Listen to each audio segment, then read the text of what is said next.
home should be a safe place for the young people to go to. But for some of the young people that we have that do come attend our youth centre don't have that safe space at home. A cold night in Alice Springs, and kids meet up at the Gap Youth and Community Centre. The disadvantaged Aboriginal young people that we work with here, that's why the young people do come here, because generally they don't get fed, because they don't have enough food to, go around to everyone in the household. At the end of each evening, youth workers drop the children off at their homes. Many of the kids come from town camps, 16 small Aboriginal communities on Alice's outskirts.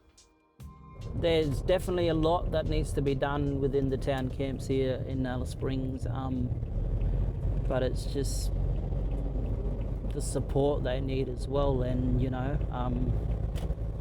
and it's also up to the families as well. They come from harsh backgrounds, but they need to change themselves as well.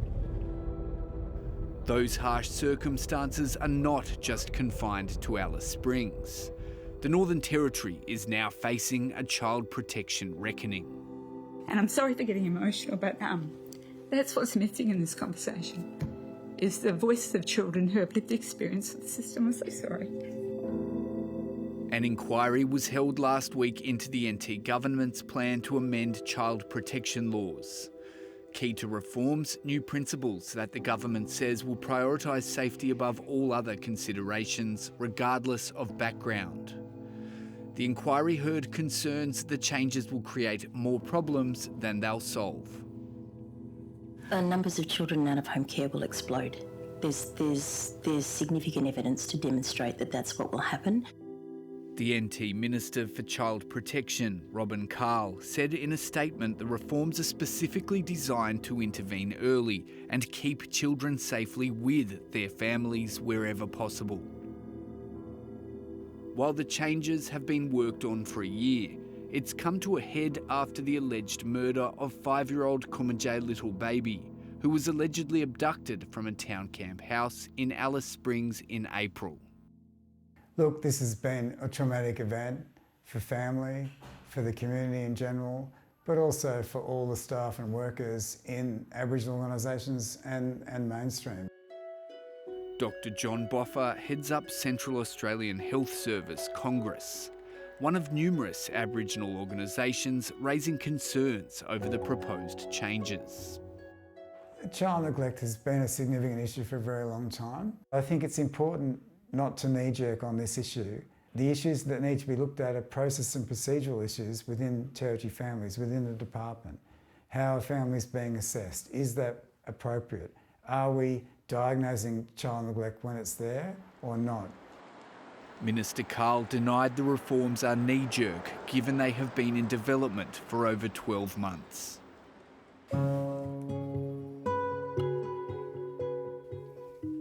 Others believe the timing is right to make changes to the system. It's one that people don't want to talk about, because if it's an Aboriginal child, there's a lot that stops us from talking openly about what we really should be doing. Bess Nungarai Price is a former NT Country Liberal Party government minister and is the mother of Coalition Senator Jacinta Nampijinpa Price. She believes there's a culture of silence that stops NT communities talking openly about child neglect and sexual abuse.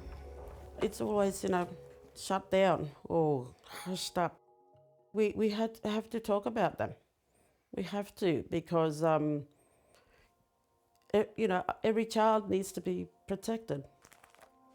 Ms Price is related to Kumanjayi Little Baby, who was reportedly subject to multiple child protection notifications at the time of her death, the exact nature of which have not been made public.